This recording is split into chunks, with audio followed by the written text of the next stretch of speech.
kami muliakan tetamu ya Ustaz Rahmat Baikuni mata'anallahu ta'ala bituli hayati wa umrih wa nafa'ana bihi wa bi ulumihi fid dharain, bersama ya rombongan jamaah Majlis Ta'lim Darul Mawaddah. Saya muliakan, saya hormati. Alhamdulillah, satu kehormatan kedatangan ulama di tempat kami ini. Mudah-mudahan Allah berikan kita rahmah wa maghfirah, pengampunan dosa dengan sebab istimewa perkumpulan kita di waktu yang mulia ini. Alhamdulillah, saya simak antum di Habib Bagir ya, punya video itu tahun berapa bulan yang lalu, tahun kemarin ya, insyaallah. Kemudian ya, ini masyhur ya, biasa sering lihat obrolan YouTube ya, masya Allah. Jadi memang takhasus fi asyrati sa'ah ya, tanda-tanda hari kiamat. Sebenarnya ilmu ini sudah diisyaratkan di dalam Al-Quran ya. Kita kenal ada surat Al-Kahf. Surat Al-Kahf itu sebenarnya memuat informasi tanda-tanda hari kiamat. Makanya di dalam surat itu ada isyarat korelasi dengan Dajjal. Misalnya ya, Rasulullah mengatakan man hafidha asra ayatin min awali suratil Kahf usima minad Dajjal. Siapa yang menghafal 10 ayat di awal surat Al-Kahf itu dia dijaga dari fitnah Dajjal. Di riwayat yang lain akhir ya, akhir dari 10 ayat dari surat Al-Kahf. Nah ini riwayatnya sangat banyak disebut oleh Imam An-Nasai juga di dalam sunannya, yang lahir 215 Hijriah wafat 303 Hijriah, juga dimuat dalam Sahih Muslim ya, lahir 204 wafat 261 Hijriah, juga diriwayatkan oleh Imam Ahmad di dalam Musnad yang lahir 164 Hijriah wafat 241 Hijriah. Juga saya temukan diriwayatkan juga oleh Abu Daud di dalam sunannya yang lahir 202 wafat 275 Hijriah. Juga diriwayatkan oleh Imam Tirmidzi di dalam sunannya yang lahir 209 wafat 279 Hijriah. Jadi di situ Nabi hubungkan dengan Dajjal, menghafal 10 ayat, karena ada fitnah Dajjal situ isyaratnya. Fitnatul mal, fitnatul din, kemudian fitnatul sultah, fitnah harta, fitnah agama, fitnah kekuasaan, fitnah ilmu, fitnatul ilm. Kemudian ada isyarat juga di situ simulasi hari kebangkitan, di mana Ashabul Kahfi Allah tidurkan 300 tahun lebih. Nah itu simulasi hari kebangkitan. Am hasibta anna ashabal kahfi war raqim kanu min ayatina ajaba is awal fityatu ilal kahfi faqalu rabbana atina min ladunka rahmatan wa hayyi lana min amrina rasyada. Ada isyarat juga Nabi Khidir, kisah Nabi Musa bertemu Nabi Khidir, itu isyarat asratus sa'ah. Kenapa? Karena saya dapati Ustaz di salah satu kitab karya Syekh Mahfud Termasi, Inayatul Muftaqir bima yata'allaqu bi Sayyidina Khidir. Nah, di situ ada gil ya, Sikot Tamrid. Ada salah satu pendapat mengatakan sayaqtuluhu ad-Dajjal. Ya, Nabi Khidir itu kan kita sebagian ulama ya meyakini masih hidup. Nah, nanti beliau wafat itu dibunuh oleh Dajjal di akhir zaman nanti. Ya, mendekati hari kiamat. Itu termasuk tanda kiamat besar ya, munculnya Dajjal, Imam Mahdi dan seterusnya. Ya, kemudian ada isyarat juga Ya'juj wa Ma'juj di surat Al-Kahf. Ya, berarti ini ilmu ada landasan. Ya. Ilmu tanda-tanda hari kiamat, atau bahasa keren sekarang fikhu tahawulan, fikih transformasi. Itu di dalam Al-Qur'an. Wah, di dalam hadis Jibril itu menerangkan apa itu Islam, apa itu iman, apa itu ihsan, Kemudian pertanyaan terakhir kan Malaikat Jibril bertanya kepada Rasul Sallallahu Alaihi Wasallam tentang tanda-tanda hari kiamat. Maka kalau kita umumnya membaca kitab fikih khususnya itu Arkanuddin biasanya 3 rukun-rukun agama. Ada Islam, iman, ihsan. Tapi perkembangan ilmu sekarang sudah ditambah 4. Yang keempat asratus sa'ah. Iya. Tanda-tanda hari kiamat. Karena memang referensi rukun agama Islam itu kan diambil dari hadis Jibril, yang dimana Malaikat Jibril bertanya kepada Nabi tentang Islam, iman, ihsan. Ternyata ada lanjutannya, bertanya juga tentang tanda-tanda hari kiamat. Dan para ulama terdahulu juga sudah menulis kitab. Misalnya Syekh Barjanzi itu menulis kitab Al-Isa'ah li Asrati Sa'ah, yang membahas tentang tanda-tanda hari kiamat. Atau dari guru kami Dr. Al-Habib Abu Bakar Al-Masyhur Al-Usus wal Muntalaqat misalnya, itu juga beliau terkenal sebagai ulama di bidang ilmu fikih transformasi. Tujuannya apa? Ya untuk kita bisa menyikapi. Kita sudah tahu nih tanda-tanda ini, sikap kita bagaimana menghadapi tanda-tanda kiamat tersebut. Yang 3 thawabit, gak akan pernah berubah, yaitu rukun Islam, iman, ihsan. Mereka mengatakan mutagayyirat, yang asratus sa'ah ya. Karena dia progresif, berjalan terus dengan zaman. Di situ muncul tanda-tanda nubuah dari Nabi kita Muhammad SAW. Allahumma shalli wa sallim alaihi. Bahasa hadis biasa Nabi katakan sayati zaman ala ummati, akan datang satu zaman menimpa umatku dan seterusnya. Berarti itu informasi masa depan. Dan dibahas 3 itu, tanda kiamat kecil, sedang, besar. Nah ini hari yang sangat dahsyat ya, yaumul kiamat. Tidak main-main ya. Begitu dahsyatnya hari kiamat ini, sehingga Allah sebut di dalam Al-Quran dengan berbagai redaksi. Ada disebut Al-Qari'ah, Al-Waqi'ah ya. Kemudian Yaumuddin, Yaumul Qiyamah. Namanya banyak karena hari ini dahsyat. Hari kiamat itu amat dahsyat, sehingga diberikan istilah dan nama yang sangat banyak di dalam Al-Quranul Karim. Bahkan Al-Hafiz Ibnu Katsir ya, yang lahir tahun 701 Hijriah, wafat 774 Hijriah, menulis kitab berjudul Ahwalu Yaumil Qiyamah. Ahwalu Yaumil Qiyamah. Artinya hal-hal yang mencekam yang terjadi di hari kiamat. Tapi insyaallah yang baik ya, insyaallah ini dipermudah oleh Allah Subhanahu wa taala. Ma ba'dahu aisar, kata Nabi Muhammad SAW. Orang yang baik, yang soleh, meninggal husnul khatimah, semua dimudahkan oleh Allah Subhanahu wa taala sampai dia masuk ke dalam surga. Cuma ini tadkhir ya, kadang-kadang kita manusia lalai. Makanya penting sekali nih ilmu ini nih, ya, untuk mengingatkan bahwa ada tuh hari kiamat ya, jangan sampai lupa tuh ada hari kiamat. Bahkan Nabi mengisyaratkan dalam hadis riwayat Imam At-Tabrani yang lahir 260 Hijriah, wafat 360 Hijriah, di dalam mu'jamnya Syayyabatsni Hud wa akhwatuha. Surat Hud dan saudara-saudaranya itu membuat rambut saya beruban. Jadi kenapa hadis itu Nabi katakan surat Hud dan saudara-saudara adalah Al-Waqi'ah, di situ ada At-Takwir ya. Amma yatasaalun juga di situ masuk, karena isinya itu informasi hari kiamat. Nabi mengatakan kalau saya baca surat Hud dan saudara-saudaranya itu membuat rambut saya beruban. Bagi Nabi Muhammad SAW sebenarnya itu tidak ada masalah. Tapi ini sebagai apa? Informasi kepada kita bahwa ini Nabi memberikan tanbih, peringatan bahwa hari kiamat itu hari yang dahsyat. Ya, tidak main-main, maka diberikan peringatan.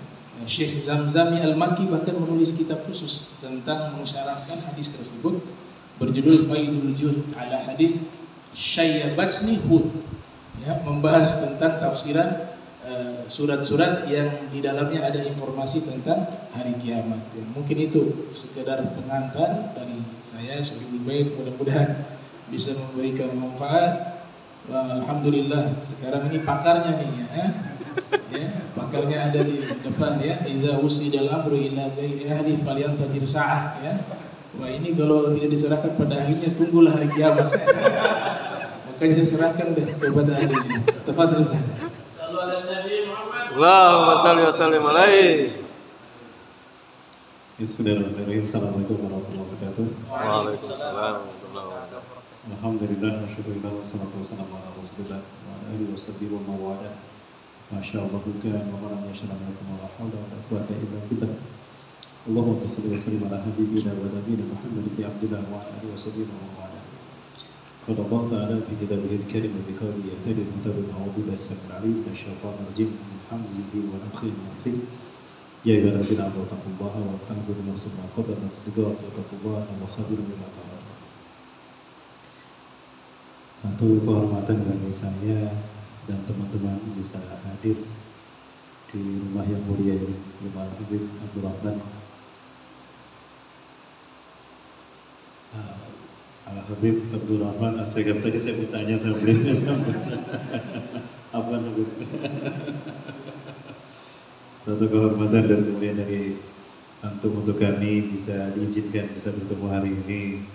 Mohon maaf kami mengganggu waktunya, mungkin antum juga sibuk mudik. Insyaallah ya, satu kegembiraan juga bagi saya bisa bertemu dengan orang-orang mulia di Indonesia ini, terutama di Ternate. Maka saya bersyukur pada Allah SWT di hari yang mulia ini, insyaallah betapapun waktu kita tidak panjang ya, tapi Allah takdirkan kita bertemu. Saya tidak merasa pakar sebetulnya dalam hal ini. Orang-orang menyebutnya eskatologi. Dulu memang sering membaca tentang Dajjal, kemudian fitnah Dajjal, tentang konspirasi Yahudi. Bahkan kita ada seminar tentang konspirasi akhir zaman. Dan saya tidak pernah berniat untuk membewarakan lewat media sosial waktu itu. Namun ada satu peristiwa yang kemudian membuat saya harus berbicara. Peristiwa yang membuat saya sendiri merasa takjub dengan keindahan skenario Allah Azza wa Jalla tentang bagaimana Allah membentangkan peradaban kita, peradaban manusia. Peristiwa ini yang terjadi kita kenal dengan 9/11. Peristiwa dihancurkannya WTC di tanggal 11 September 2001. Waktu itu saya sudah dihadapkan pada pasal-pasal konspirasi yang belum nyambung. Artinya membutuhkan ada satu pasal yang menyambungkan itu semua. Tinggal satu pasal lagi. Yang pasal ini kalau hadir ini akan menyambungkan semua fitnah mulai dari zaman Nabi Adam Allah ciptakan sampai hari kiamat nanti. Qadarullah, pasal itu bernama hancurnya WTC.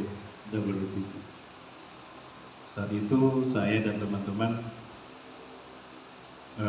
sibuk telepon teman ini, antum coba tongkrongin itu televisi, cari beritanya, ambil angle yang bagus dari setiap pemberitaan. Alhamdulillah semua teman-teman melakukan observasi yang maksimal. Alhamdulillah, maka seolah-olah Allah membukakan bahwa inilah pasalnya yang kamu cari. Kenapa saya katakan demikian? Sebelumnya sekali lagi ini saya merasa seperti bermimpi berada di dalam suasana yang luar biasa. Saya merasa sakinah di samping antum ini. Syukran ala khidmatikum alaina warahmatullahi wabarakatuh. Juga bapak-bapak yang sama-sama hadir dari Majelis Ta'lim Al-Mawaddah. Sebelumnya mohon maaf tadi saya langsung berbicara, ini yang hadir anak saya yang nomor 2, namanya Raihat Syahida. Beliau saya minta untuk menjadi tim media saya. Sebetulnya permintaan ini sudah saya minta dari dulu, tapi dulu belum paham, sekarang baru paham. Iya, kalau yang sampingnya lagi mungkin Habib udah kenal ya. Ini mah orang sini, cuma bahasanya bahasa Sunda gitu.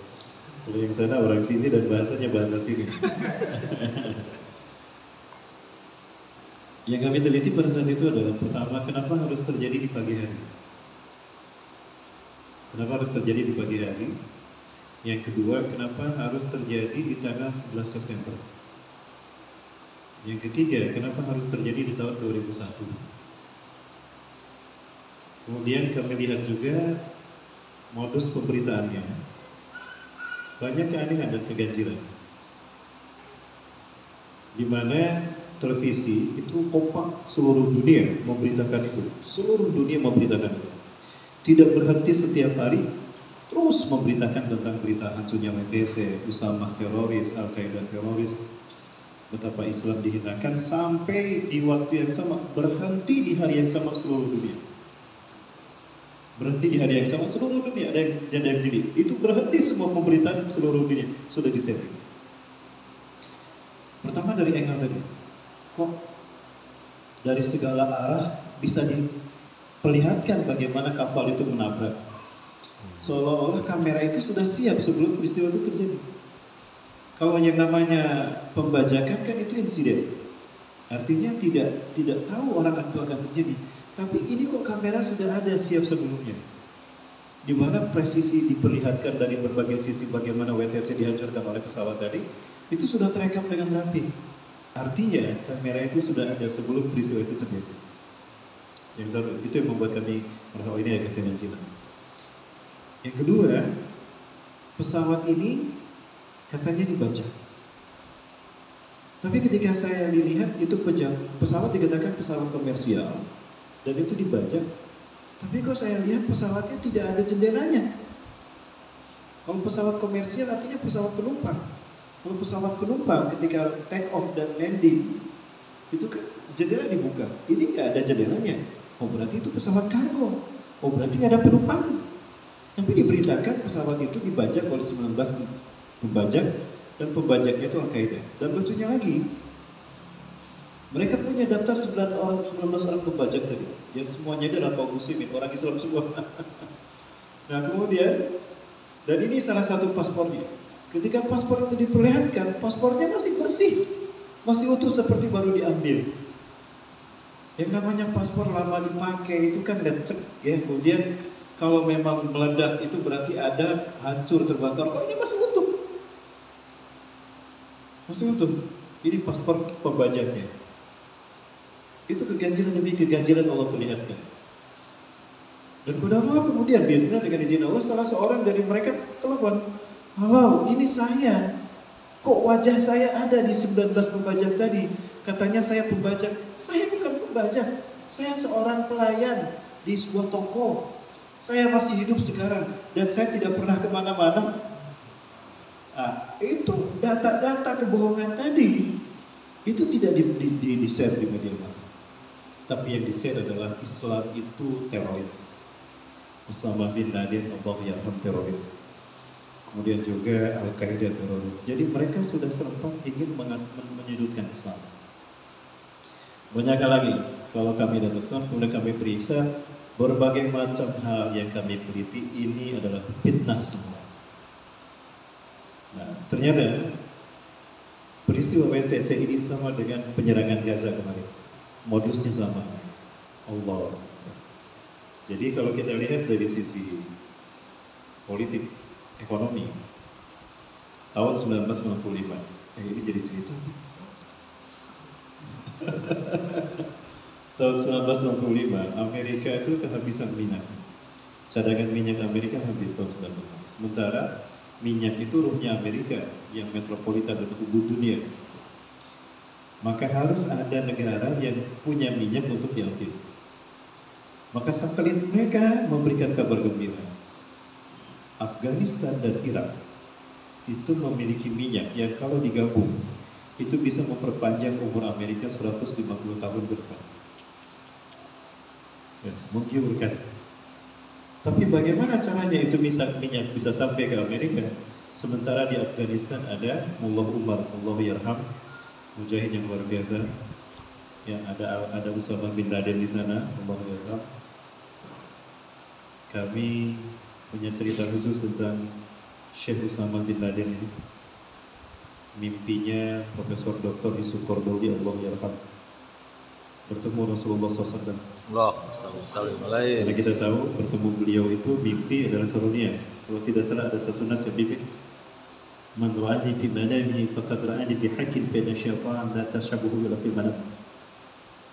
Barang siapa yang mimpi bertemu dengan aku, maka itulah aku yang sesungguhnya, karena setan tidak bisa menyerupai aku walaupun dalam mimpi.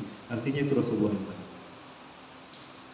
Kemudian juga Saddam Hussein, di Irak ada Saddam Hussein. Dan Saddam Hussein adalah presiden yang berani melawan Amerika dan Israel sebagai teroris di saat, mohon maaf, negara-negara Arab bungkam. Dia gimana caranya? Dihancurkanlah WTC, difitnahkanlah kepada mereka. Difitnahkanlah kepada mereka. Padahal di saat WTC dihancurkan, Syekh Usama bin Laden, Allah yarham, sedang berada di Amerika. Di Dubai. Sedang di Dubai, dirawat di rumah sakit karena penyakit ginjal. Itu rumah sakit punya orang Amerika. Kan datanya ada di internet. Yang kedua, di depan rumah sakit tadi ada kantor CIA, Badan Intelijen Amerika. Masa tidak tahu Osama ada di sini? Ternyata aja kebongkar.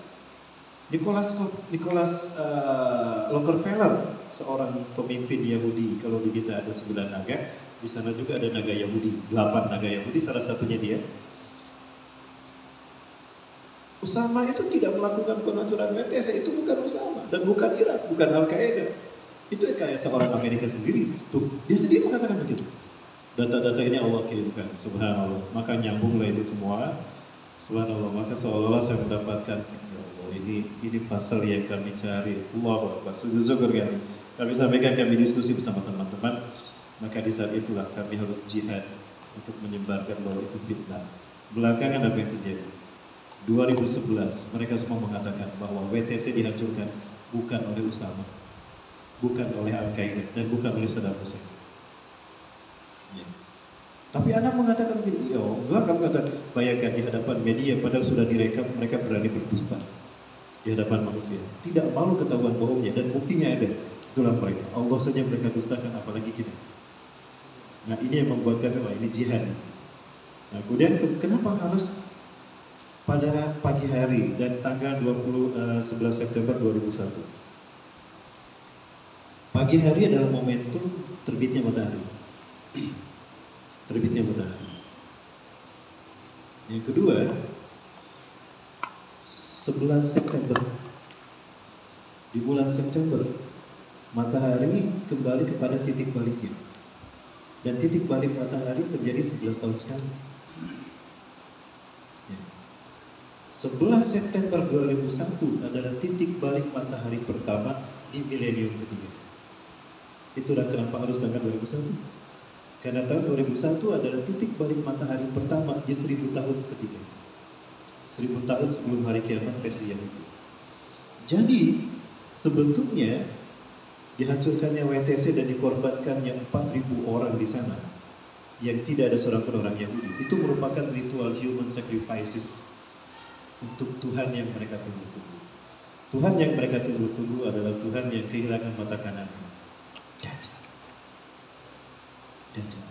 Maka kami bahas tentang Dewa Matahari. Kami bahas tentang Dewa Matahari karena tadi momentumnya matahari terbit. Dan inilah ternyata ritual bangsa-bangsa penyembah Dewa Matahari.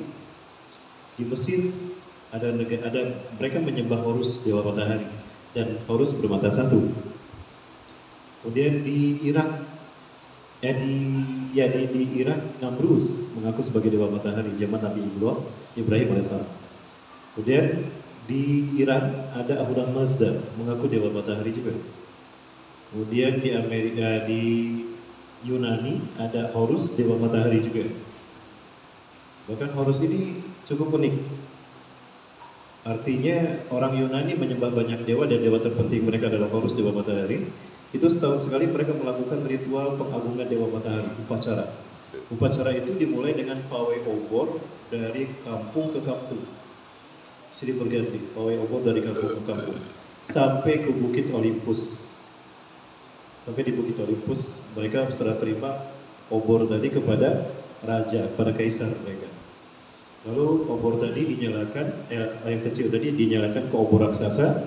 Selama obor raksasa itu menyala, lalu mereka melakukan berbagai macam atraksi untuk mengagungkan dewa matahari. Atraksi itu dilakukan di Bukit Olympus, yang kemudian dikenal dengan Olimpiade. Ritual pengagungan dewa matahari.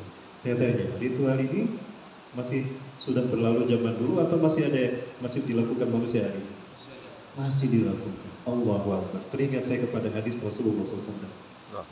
Dan tetap unna sanana man qablakum shibran bi shibrin dhira'an bi dhira'in hatta law da'ulu juharat dabina taba'tumuhum. Sungguh kalian akan mengikuti jejak langkah sunnah orang-orang sebelum kalian, sejengkal demi sejengkal sahsa di sana. Sekalipun mereka masuk lubang biawak, kalian akan masuk juga. Manhum ya Rasulullah, al-Yahud wa Nasara. Siapa mereka ya Rasul? Yahudi Nasrani. Faman siwahuma. Lalu siapa lagi kalau bukan mereka Yahudi dan Nasrani? Allah. Ritual itu masih ada. Umat Islam bagian dari ritual itu.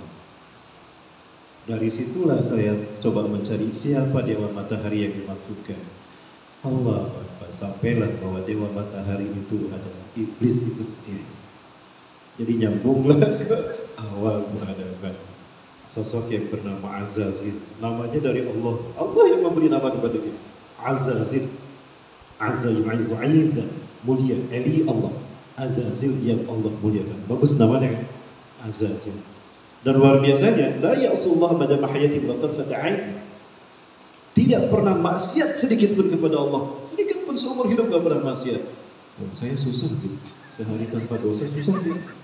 Luar biasa. Sehari tanpa dosa bisa kita? Susah.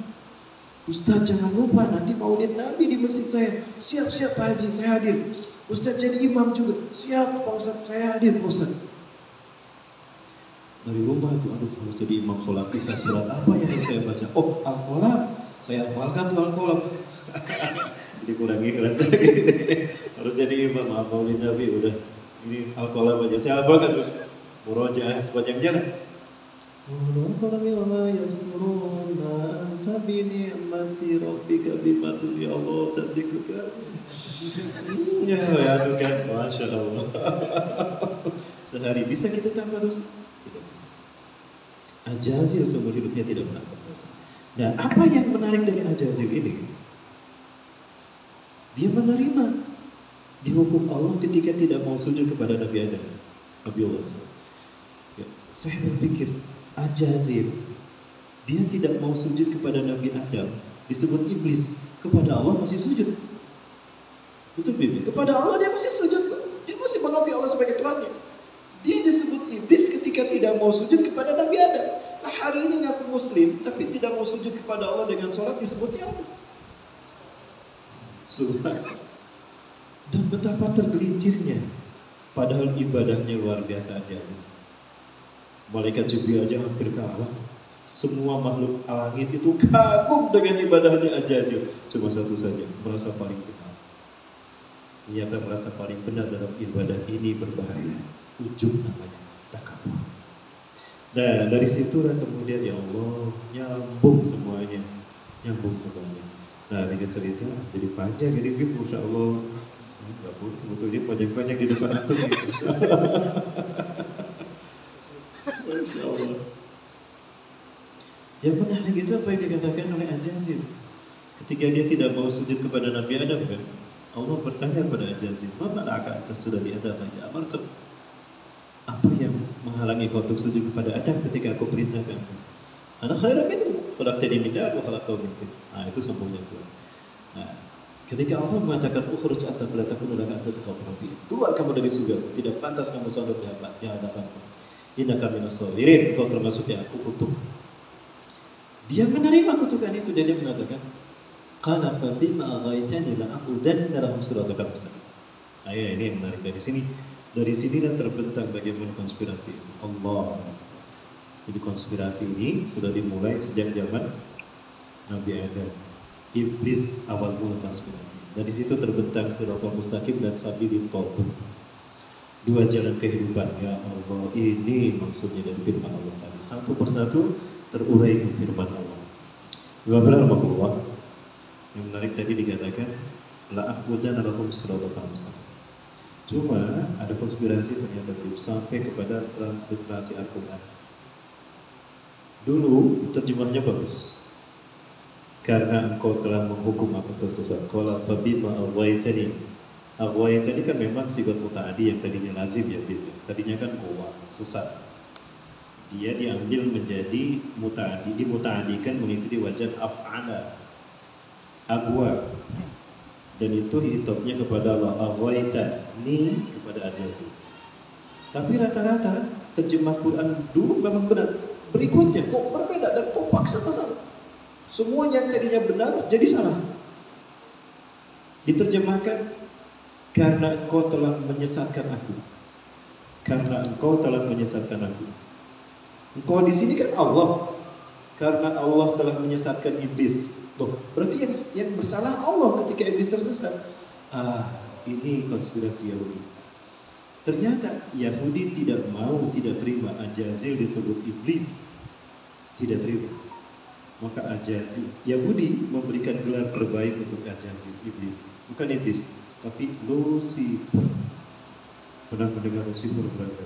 Nah, ini gelar yang diberikan pada Al-Jazir. Dari situ ya Allah, satu persatu konspirasi yang dulu saya pelajari buku itu, nah ini buku ini Allah. Nah, dari situlah saya mulai mencari kitab-kitab itu, sehingga ketemulah dengan kitab An-Nihayah fil Bid'ah wal Malahir, Al-Habis Ibnu Katsir rahimahullah, Bidayah wa Nihayah, dan juga Qasasul Anbiya wal Mursalin, Atlas Tarikhil Anbiya wal Mursalin, dari Syekh Salim bin Abdullah Al-Maghduz, Hafizahullah. Kitab Nihayatul Alam, Habib Muhammad bin Abdullah Al-Arifi dari Saudi Arabia dari Mekah. Kemudian juga kitab-kitab Al-Mawsu'ah fil Fitan wal Marwah serta Dr. Muhammad Ahmad Al-Mubayyad Syekh dari Syam. Dari situlah kemudian kami berbicara masalah akhir zaman, masalah fitnah-fitnah tadi, termasuk yang Shiratal Mustaqim tadi. Selama ini kita memahami Shiratal Mustaqim itu apa, Pak? Jalan yang lurus kan? Itu arti bahasa. Lalu konkretnya apa? Dan kenapa Al-Jazir mengatakan la'aqudanna? Dia sungguh-sungguh pakai lam taukid dan taukid sakinah. La'aqudanna, sungguh aku akan halangi manusia mereka dari jalan yang lurus, dari Shiratal Mustaqim. Apa maksudnya? Udah rumah tuh terbuka lagi dalam Al-Quran. Surat Ali Imran 51, Maryam 36, kemudian Yasin 60, 61. Inna Allaha Rabbi wa Rabbukum fa'buduh hadha siratul mustaqim. Inna Allaha Rabbi wa Rabbukum fa'buduh hadha siratul mustaqim. Sesungguhnya Allah Tuhanku dan Tuhan kalian, sembahlah Allah. Inilah siratul mustaqim. Siratul mustaqim itu tauhid, menjadikan Allah sebagai satu-satunya Tuhan yang disebutkan kalimat yang gitu. Inna Allaha Rabbi wa Rabbukum fa'buduh hadha siratul mustaqim. Allah itu Tuhanku, Tuhan kalian, sembahlah Dia. Inilah siratul mustaqim. Jadi siratul mustaqim adalah menjadikan Allah sebagai satu-satunya Tuhan yang disembah. Oh, berarti apa maksud Al-Jazir? Karena engkau telah menghukum aku tersesat. Nah, itu terjemah yang benar dulu. Saya kembalikan pada terjemah yang benar. Karena engkau telah menghukum aku tersesat, aku terima. Tapi akan aku halang-halangi mereka dari siratul mustaqim. Artinya, akan ada sosok lain yang disembah selain Allah. Allahu Akbar. Oh, ini. Dicarilah dalam sejarah, ternyata yang disembah selain Allah itu tadi. Di zaman Nabi Ibrahim, Namrus mengaku dewa matahari. Kan Nabi Ibrahim juga, oh ini matahari lebih besar nih. Inilah Tuhanku. Karena pada saat itu Nabi Ibrahim mendapati kaumnya menyembah dewa matahari. Di Iran ada Ahura Mazda, di Persia, kemudian di Yunani ada Horus, dewa, semuanya dewa matahari. Di Mesir ada Horus, ada Helios di Yunani. Di Jepang ada Dewi Amaterasu, itu dewa matahari semua. Dan dunia mengenal dewa matahari lahir 25 Desember. Dan itu dihitungkan, difitnahkan kepada Nabi Isa AS. Dari situ kita harus belajar Nabi Isa. Oh, ternyata Nabi Isa tidak lahir 25 Desember. Lalu siapa yang lahir 22 Desember? Dewa matahari. Lalu siapa dewa matahari tadi? Allah. Orang-orang sekalian, matahari adalah bintang yang terdekat ke bumi kan? Dan matahari itu bagian tubuhnya yang terbesar adalah api. Dan api adalah bahan penciptaan jin. Berarti dewa matahari ini jin. Siapa jin yang dimaksud? Ajajil sendiri. Jadi iblis bersama iblis mengatakan mereka akan menyembahku, bukan hanya menyembahku. Allah, tolong diluruskan Bim. Inilah benang merah yang Allah bayangkan hanya dari WTC. Semua itu Allah. Fitnah-fitnah ini. Kenapa harus di pagi hari? Karena di momentum dewa matahari terbit. Ternyata semua bangsa yang menyembah dewa matahari itu mengagungkan dewa matahari dengan mengucurkan darah manusia. Ritual human sacrifices. Jadi WTC itu sebetulnya mengorbankan 4.000 nyawa manusia untuk dewa matahari. Kenapa? Karena itu pas di titik balik matahari pertama di milenium ketiga. Dan milenium ketiga adalah tahun berdirinya singgasana Mesias di muka bumi. Maka apa yang terjadi? Harus segera dibuat istananya. Di mana istananya? Di jantung dunia. Dan jantung dunia itu bernama Palestina. Sehingga mereka mengatakan, there is no need for the world without Yerusalem. Tidak ada artinya dunia tanpa Yerusalem. And there is no need for Jerusalem without Haikal Solomon Temple. Dan tidak ada artinya Yerusalem tanpa istana Solomon Haikal Solomon. Nah, berarti mereka ingin mengambil Palestina. Di mana mereka akan mendirikan istana? Pas di Masjid Al-Aqsa. Maka Al-Aqsa harus mereka hancurkan dan mereka ganti dengan istana Solomon, Haikal Solomon. Itulah istana Dajjal. Allahu Akbar. Beberapa kali kami sholat di Masjidil Aqsa. Itu mesin-mesin meraung-raung. Sampai sholat isya kami terganggu, sholat subuh kami terganggu. Non-stop mereka percepatan. Ternyata di belakang, di bawah Masjidil Aqsa mereka membangun 300 terowongan. Hari ini di bawah Masjidil Aqsa ada 300 terowongan. Tujuannya apa? Kalau ada gempa skala 6 skala Richter saja hancur, akan segera dihancurkan, guru diganti dengan Haikal Solomon. Kalau istana itu berdiri, barulah Mesias yang mereka tunggu-tunggu datang. Subhanallah. Dan tanda-tanda Mesias itu datang menurut keyakinan mereka sudah terjadi. Apa itu yang terjadinya? Walaupun banyak yang tidak terjadi dan itu membuat mereka kecewa. Yang terjadi adalah kalau para Allah ke Bukit Zaitun, di Bukit Zaitun itu ada altar, ada lambang matahari di situ. Mesias yang mereka tunggu-tunggu oleh Yahudi, Al-Masih yang ditunggu-tunggu orang Kristen akan berdiri di altar itu.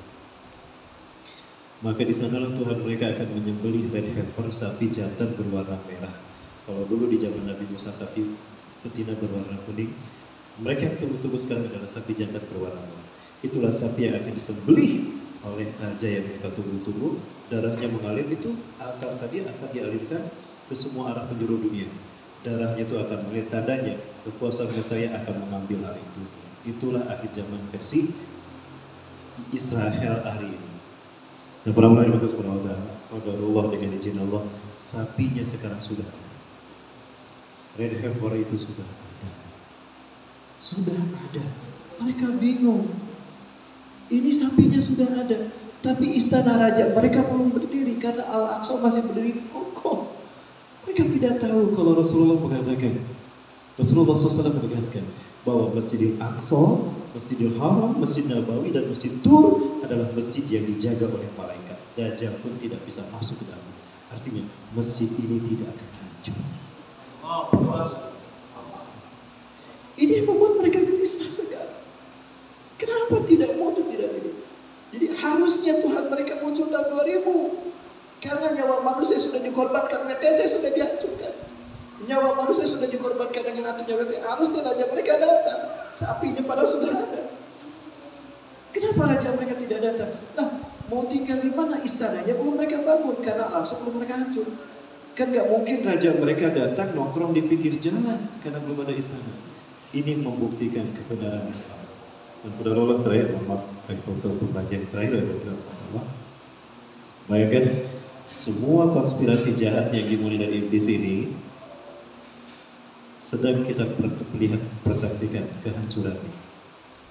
Apa itu tahun ini? Kenapa saya katakan tahun ini? Rasulullah SAW bersabda dalam hadis dari Abu Hurairah radhiyallahu anhu, riwayat Imam Abu Daud, Rasulullah SAW bersabda, Inna Allah yab'atsu min hadhihi al-ummah ala ra'si kulli mi'ati sanah man yujaddidu dinaha. Sesungguhnya Allah akan membangkitkan dari umatku ini setiap 100 tahun sekali, kelipatan 100 tahun sekali mujadid. Bukan Nabi buat masuk, mujadid reformis. Yang tugasnya satu, membersihkan Islam dari paham sesat. Kedua, mempersatukan umat Islam di bawah imamah dan imamahnya. Yang ketiga, membuat Islam memimpin dunia. Yang keempat, membuat dunia aman sejahtera. 100 tahun sekali. Umat Islam yang terakhir memimpin dunia Turki Utsmani. Dan Turki berakhir di 1924. Kalau ditambah 100 berapa? 2024. Sekarang tahun berapa? 2020. Dan Allah Akbar ya. Palestina berdarah-darah. Dan ini yang saya dengar dari Hamas. Terakhir saya bertemu dengan Hamas di Malaysia. Ketika itu bertemu dengan gubernur yang menjadi salah satu petinggi Hamas. Mereka mengatakan bahwa jihad kemarin 7 Oktober itu adalah jihad terakhir. Palestina merdeka, Israel hancur, atau mereka hancur selamanya. Palestina hilang dari muka bumi. Artinya ini jihad yang terakhir. Dan 2024. Allahu Akbar. Saya tidak mengatakan ini adalah awal kebangkitan Islam. Sudah dimulai. Tidak. Namun yang menariknya lagi, tadi Habib saya melewati kamar, saya tanya nih Habib Syekh Al-Maliki, Al-Habib Syekh Muhammad bin Alawi Al-Maliki Al-Hasani, Allah yarham. Ramadan kemarin saya bertemu dengan murid-muridnya di Padang Sidimpuan. Berita yang saya dapatkan, saya tanyakan pada muridnya, benar bahwa Syekh ini beliau bermimpi bertemu Rasulullah SAW. Allahumma shalli wa sallim alaihi. Mimpinya dari Yaman, Syekh Muhammad Ismail Zain Al-Yamani, Allahu yarham. Mereka mimpi bertemu Rasulullah SAW. Dalam mimpi itu Rasulullah tergesa-gesa. Ya Rasulullah, mana ada tusri'ani anta dhahib? Ya Rasulullah, mana tergesa-gesa, kemana Anda akan pergi? Ana dhahibun ilal Gaza. Saya akan berangkat ke Gaza. Seuqatilul Yahuda alladziina yaqtuluna ummati fiha. Aku akan berangkat ke Gaza, akan aku perangi bangsa Yahudi yang memerangi umatku di sana. Saya izinkan saya Rasulullah untuk berperang bersama Anda. Dua hamba Allah ini, Syekh ini tadi ikut berperang. Kami ikut berperang bersama Rasulullah. Tiba-tiba Rasulullah berhenti. Di depan Rasulullah ada pasukan banyak sekali, saking banyaknya ujungnya nggak tahu di mana. Ya Rasulullah, man haula maksud adaduhum. Ya Rasulullah, betapa banyak jumlah mereka. Siapa mereka ya Rasulullah? Dua Syekh hamba Allah ini. Abi pernah mendengar kalau di makam baki kan hanya jatah 1 tahun dimakamkan. Syekh Muhammad Al-Maliki ini 2 kali 2 tahun berturut-turut digali, jasadnya masih utuh. Harum luar biasa. Sehingga pemerintah menetapkan beliau tetap di sini. Kalau begitu, jangan dibongkar. Artinya beliau ahli surga, insya Allah. Harumnya itu Allah, harumnya kasturi. Ini, insya Allah, kemuliaan Allah kepada zuriat Rasulullah SAW. Nah, apa kata Rasulullah ketika ditanya, ya Rasulullah, mana haula maksud adaduhum? Siapa mereka ya Rasulullah? Banyak sekali jumlah mereka. Apa kata Rasulullah SAW? Hum ummati alladziina yuhibbuna bisyiddah wa ana uhibbuhum bisyiddah. Mereka adalah umatku yang sangat mencintaiku dan aku sangat mencintai mereka. Hum ikhwatukumul muslimun Indonesia. Mereka adalah saudara-saudara kalian Muslim Indonesia. Alladziina sayuharirukum min zamil yahud wa yu'aduna al-qusayda dihabikum. Mereka lah yang akan membebaskan kalian dari zalimnya Yahudi dan akan mengembalikan Al-Aqsa ke pangkuan kalian. Wafillah, bukan hanya satu ulama yang saya tanya tentang Indonesia. Guru-guru saya di Al-Quds itu saya tanya semua. Mereka mengatakan Indonesia. Ada hadis Rasulullah SAW dari riwayat Imam Muslim dalam Sahih Muslim Syarah Nawawi yang kita beriman kalau tidak salah. Hadis dari Sauban. Rasulullah SAW didengar oleh beliau Sauban. Beliau bersabda, ya, Inna Rabbi zawali al-arda. Allah membentangkan bumi ini untuk bumi yang bulat dibikin datar. Hatta wa'aitu masyariqaha wa magharibaha. Aku melihat kekayaan terbentang dari timur hingga ke barat. Wa'tani al-kanzain. Aku diberikan 2 pusaka. Al-ahmar wal abyad, pusaka merah putih. Allah memberiku pusaka merah putih. Wa anna ummati sayablughu mulkuha mazawali min. Umatku di akhir zaman akan sampai dari timur hingga ke barat di akhir zaman. Dengan pusaka merah putih itu. Saya tanyakan hadis ini langsung pada ulama-ulama Hamas dari Syekh Ali Al-Abbasi Allah ya Hafizahullah, Syekh Dr. Yusuf Abu Sunainan, Syekh Dr. Abu Bakar Al-Awawidah. Mereka adalah petinggi-petinggi Hamas. Yang Mufti Al-Quds. Apa jawaban mereka? Ala kulli biladin alladziina yaquluna al-islam madinahum antum ya Indonesia lamma yakhtarullahu salihadinkum asah. Dari semua negara yang menerima Islam sebagai agamanya, kalian Indonesia yang belum Allah pilih memimpin kebangkitan Islam. Allah. Jemaah. Arab sudah di zaman Rasulullah SAW 610 Masehi sampai 632 Masehi. Dari Madinah Rasulullah menggenggam dunia, betul? Afrika sudah di zaman Salahuddin Ayyubi, perang salib 1187 Masehi. Dari Kairo Afrika, Mesir, dunia digenggam kaum muslimin. Perang salib menang umat Islam. Eropa sudah di zaman Muhammad Al-Fatih, Sultan Turki paling muda, usia 22 tahun menguasai 21 negara. Konstantinopel itu. 29 Mei 1453 dari Konstantinopel, Muhammad Al-Fatih menggenggam dunia. Yang belum Allah pilih Asia Tenggara. Dan 2012 kita undang semua negara Asia Tenggara di Bandung, Jawa Barat. Kita konferensi. Syekh-syekh ini kita hadirkan untuk memberikan semangat untuk membela Palestina. Judul kami saat itu langsung begitu. Tahriru Palestin wa i'adatul Quds ila rihabil muslimin. Itu tema. Apa kata mereka? Kami siap dipimpin Indonesia. Allahu Akbar. Maka apa yang terjadi? Ini Indonesia. Semua langkah-langkah Israel, 24 butir protokol Zionis yang mereka gunakan menghancurkan Turki, sekarang mereka gunakan untuk menghancurkan Indonesia. Karena mereka yakin Indonesia is the next Turki. Indonesia adalah Turki berikutnya. Dan pertaruhan Indonesia untuk tampil mendapatkan amanah ini tahun ini 2024. Maka pertaruhan pemimpin kita inilah yang akan menjadi penentu mudah atau tidaknya, berat atau tidaknya kita berjihad. Tapi semua ini insya Allah kembali kepada apa yang tadi Rasulullah sampaikan. Barang siapa yang berpegang teguh pada Quran dan Sunnah, wa may yatawallallah, dalam Al-Quran begitu kan, innama walikumullah wa rasulul ladina amanu wa may yatawallallah wa rasulul ladina amanu fa inna hizballah humul ghalibun. Pasti menang insyaallah. Itu barangkali beberapa hal yang kemudian membuat saya semangat untuk menyampaikan ini. Qadarullah ada yang merekam, di-upload ke YouTube. Anak saya bilang, Abi ada di YouTube, mana YouTube-nya ini? Siapa yang masukin Abi ke YouTube? Gak tahu, kata saya. Qadarullah, gara-gara itulah saya jadi dikenal sebagai Ustaz akhir zaman. Padahal saya berat menjadi Ustaz akhir zaman. Resikonya besar. Ada saya ceramah, pejabat tersinggung, ditangkap saya 2 tahun setengah. 2 tahun setengah. Bersampingan saya dengan Habib Bahar. Habib Bahar di ruangan ini, saya di Habib. Itu di Polda Jabar. Di Polda Jabar. Zolimnya mereka, saya bisa Jumatan, Habib Bahar gak boleh Jumatan. Jumatan itu sampai ke Habib Bahar, gak keluar, kemana Habib? Belum tidak diizinkan sholat Ustaz. Itu di Polda Jabar. Gara-gara ada pejabat yang tersebut. Kenapa pejabat itu tersinggung? Nah, ini direkam. Streaming ya? Enggak streaming. Ini tolong diedit. Rasul dan jihad fisabilillah lebih daripada apapun dalam hidupnya.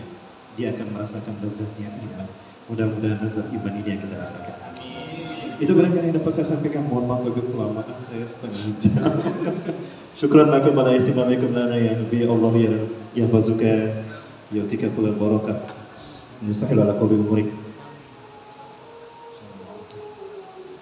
Baik, Bapak Ibu, apabila kita berharap kepada Allah Subhanahu wa taala dengan cinta kita kepada Rasulullah SAW dan kerinduan kita kepada beliau, dan mudah-mudahan ini menjadi wasilah kita mendapatkan keberkahan dan juga keberkahan dari rumah ini dan keberkahan Habib Abdullah bin Syekh Fazul Hafizahullah, dan kita berdoa kepada Allah Subhanahu wa taala. أعوذ بالله من الشيطان الرجيم بسم الله الرحمن الرحيم حمدا شاكرا حمدا نائما حمدا يوافي نعمه ويكافئ مزيده يا ربنا لك الحمد كما ينبغي لجلال وجهك الكريم وعظيم سلطانك اللهم صل وسلم على حبيبنا ونبينا محمد صلى الله عليه وسلم طب القلوب ودوائها وعافية الأبدان وشفائها ونور الأبصار وضيائها وصل على آله وصحبه أجمعين اللهم أنت ربنا لا إله إلا أنت خلقتنا ونحن عبادك ونحن على عهدك ووعدك ما استطعنا نعوذ بك من شر ما صنعنا نبو لك بنعمتك علينا ونبو بذنوبنا فاغفر لنا فإنه لا يغفر الذنوب إلا أنت اللهم ارزقنا حبك وحب من يحبك وحب نبيك وحب من يحب نبيك وارزقنا اتباع سنة نبينا محمد صلى الله عليه وسلم وسنة الخلفاء الراشدين المهديين من أبي بكر وعمر وعثمان وعلي رضي الله عنهم أجمعين اللهم اعكس قلوب العلماء والزعماء والمسلمين من نومهم ومن غفلتهم العميق خاصة في بلدنا هذا إندونيسيا اللهم اعكس قلوب العلماء والزعماء والمسلمين من نومهم ومن غفلتهم العميق واهدهم سبيل الرشاد اللهم اعز الإسلام والمسلمين اللهم أذل الشرك والمشركين وانصر عبادك الموحدين ودمر أعداءك أعداء الدين وكنا المسلمين من شر مصائب الدنيا والدين اللهم أنقذ المستضعفين المسلمين في غزة فلسطين اللهم أنقذ المستضعفين من المسلمين في غزة فلسطين اللهم أنزل نصرتك عليهم يا رب خاصة في بلاد غزة فلسطين يا رب اللهم اشدد وطاعتك على الكفار اليهود الصحيين مع حزبهم الذين يقاتلوننا ويقاتلون المسلمين ويحاربون ديننا ويحاربون دين المسلمين اللهم شتت شملهم وفرق جمعهم واجعلنا في نفورهم ربنا تقبل منا انك انت السميع العليم وتب علينا انك انت التواب الرحيم اللهم بارك على هذا المكان هذا المعهد الشريف وبهذا المجلس الموده خاصة يا الحبيب عبد الرحمن السقف يا رب اللهم بارك عليهم وبارك على أموالهم وبارك لأسرتهم ووسيل رزقهم يا رب اللهم آتهم فرصة زيارة المسجد الأقصى يصلون فيها مع في العالم في كبلة من هذه كبلة الأنبياء والمرسلين وبهم شفاعة من القرآن الكريم وشفاعة من شهداء غزة فلسطين وشفاعة من رسول الله صلى الله عليه وسلم الشفاعة العظمى حتى يدخل الجنة بشفاعتهم آمين آمين يا رب العالمين ربنا آتنا في الدنيا حسنة وفي الآخرة حسنة وقنا عذاب النار سبحان ربك رب العزة عما يصفون وسلام على المرسلين والحمد لله رب العالمين بفضل أم القرآن الفاتحة